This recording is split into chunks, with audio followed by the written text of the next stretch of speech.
Inemei o tata ale sepene ai mei neni. Inemei o tata ale sepene ai mei neni. Ilalakan ngawut, ilalakan ngasat, ilalakan ngawut, ilalakan ngasat, ilalakan ngawut, ilalakan kosat. Fan mo sanari ko kosati. Growing up in Fiji, I've always known the value of the oceans, but to study environmental law. It was not in the books for me, but I always wanted to become a lawyer. I had no idea at all that there were any sort of laws regulating activities to do with our environment or the use of our natural resources. When I was in law school, that actually got me thinking. I've always known that our ancestors played a great role in the way we live, traditionally as a people of the oceans. When I came to work for IUCN, I was actually given a responsibility to do research around marine protected areas. And so this really got me looking at challenges that Pacific Islanders are facing. And I'm here at the United Nations with a team from IUCN to provide scientific and technical legal advice to those negotiating the Biodiversity Beyond National Jurisdictions Treaty.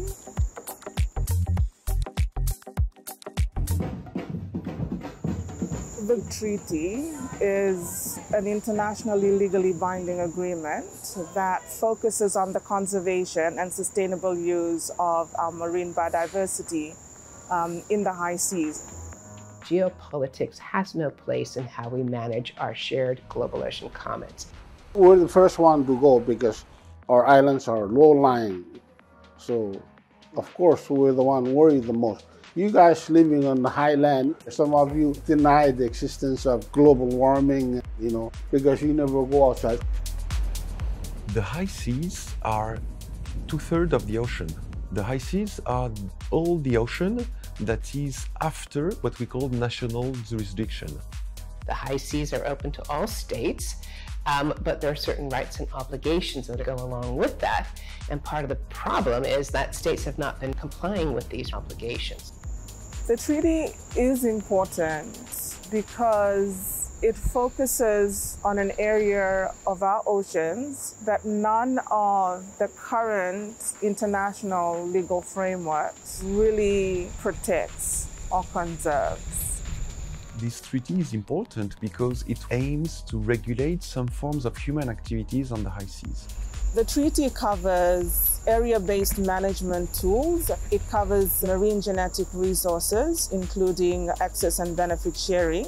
It includes environment impact assessment. It also includes capacity building and transfer of marine technology. This treaty will help fight climate change if it helps preserve biodiversity. Biodiversity and marine ecosystems sequester carbon from the atmosphere. By cycling it through food web, that's one of our best ways to capture atmospheric carbon. The BBNJ Treaty started 17 years ago. 17 years ago, I was 6 years old, and now I'm here, still not having a treaty to protect our high seas, and I'm 23 years old. The biggest challenge is really galvanizing ongoing political support and enthusiasm about the High Seas Treaty and making sure that there's an appropriate infusion of funding to support all the institutional mechanisms we're going to need. This treaty is only going to function if it brings all stakeholders in where we want to be in a nature-positive world. And that is really something that we will need to learn, in particular from Indigenous communities. Within the treaty, it's great to see traditional knowledge being considered. It has been mentioned I think over 20 times in the text, and we hope that it will stay that way at the end of the negotiations. The traditional knowledge is important to be integrated in the treaty. We are in the process of recognizing that there are multiple knowledge systems, and what we can call Western science is one of them. But there are other forms of knowledge, other forms of perception, other forms of values we'd like to assign to human and nature.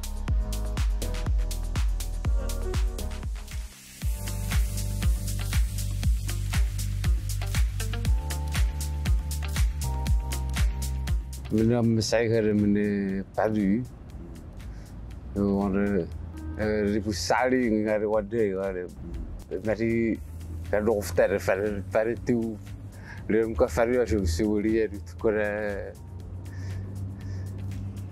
يو شو فتري وشي راهو فري كراريو لا يعرفوا تبوي وام تيجي لونغ بغاريو من سكورة من باريو سي كراتان فيس مرو عن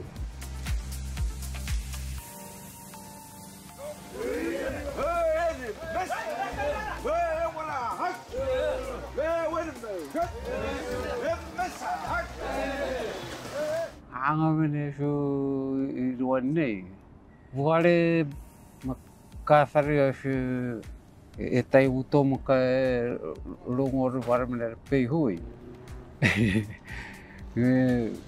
وشو استوى فارا فوري عرقشو وشو سبوا فورين راشو مكره ناتشرال نعرف وش مكره غيس فسر ليف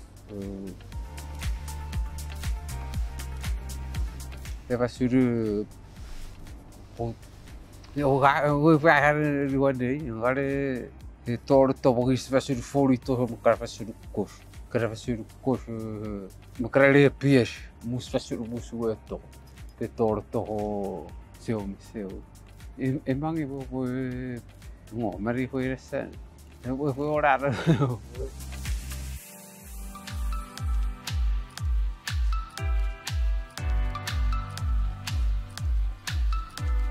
The Micronesian area is unique in the Pacific as the only area that has backstrap loom weaving. And it's a technology which came in maybe 1,000, 2,000 years ago from Indonesia. It's really a byproduct of the seafaring traditions in Micronesia. And the machi is the only weaving in the whole region which is a uniquely ceremonial textile. There's several ritual uses of the machi, but it is quintessentially the item for investiture ceremonies for the highest chief. The prayer that is said over the incoming chief when the machi is held up over his head is significant and inspiring. He's advised to endure despite any insults that come with the office. And I think this endurance is symbolic of the endurance of the islands and the ability of the islands to withstand the kinds of challenges that have come with colonial histories and with change in the climate and the pollution of the ocean and the vast changes in the culture. This image of the chief just enduring like the reef. It's a very poetic prayer of the responsibility of the chief to endure and for his people to endure. When I look at the machi, I see all of that wrapped up in the threads.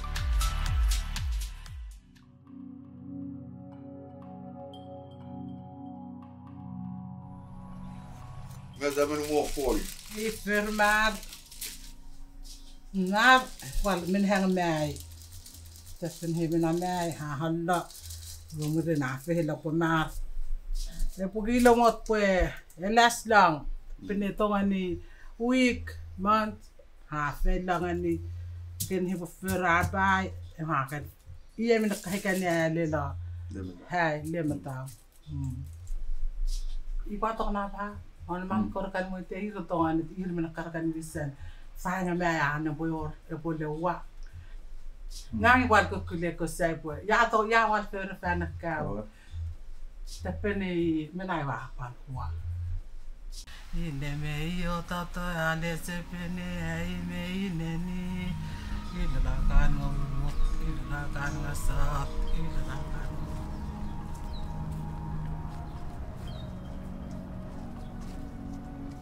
Kini bulakay lawa hafe. Ni akan mar ifafata wa anun hafeen. Ebo mahai ebo kwapai wa. On man ko hipo hafeeni rabo har.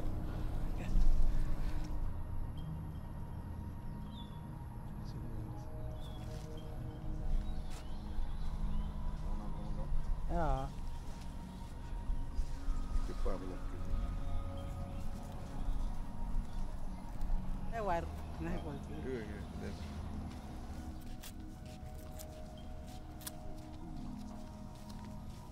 Yan min hafen taria.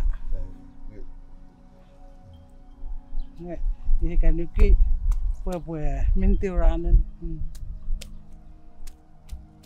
Nah, bukan ini lahor punyal. Ini kene kaila taria. Tongan lahor lahor punyal. This is for Isaiah, taking it now for diarrhea.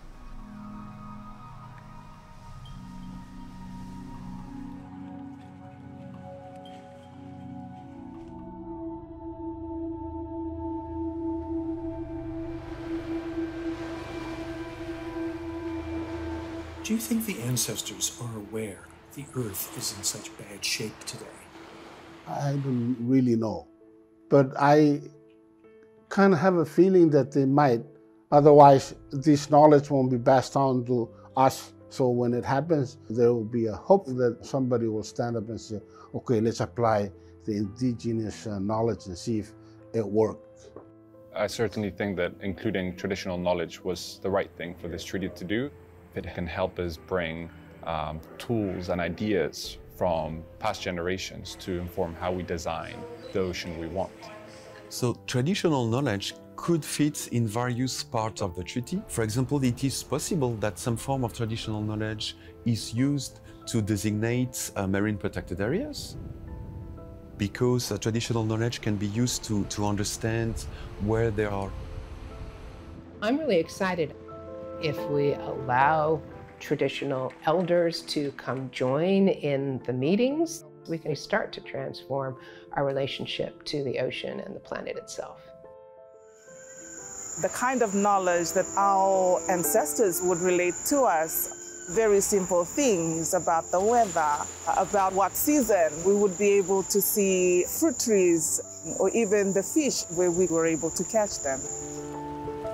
We need to address these challenges now. What we can do is get everybody on board, bring the finance to the table, bring science and conservation, integrate traditional knowledge, have all the stakeholders around it, and get started. I'd like to say that we desperately need a High Seas Treaty established in order to prevent more problematic human activities such as overfishing and pollution, which has been affecting and depleting our marine life. It's common sense. People need to be good to the ocean, because without the ocean, we all die. And what happens out there in the high seas comes to us, and it happens here too. And there's no boundary in between. So we must be good stewards, like I always say, because what happens there, it happens here too.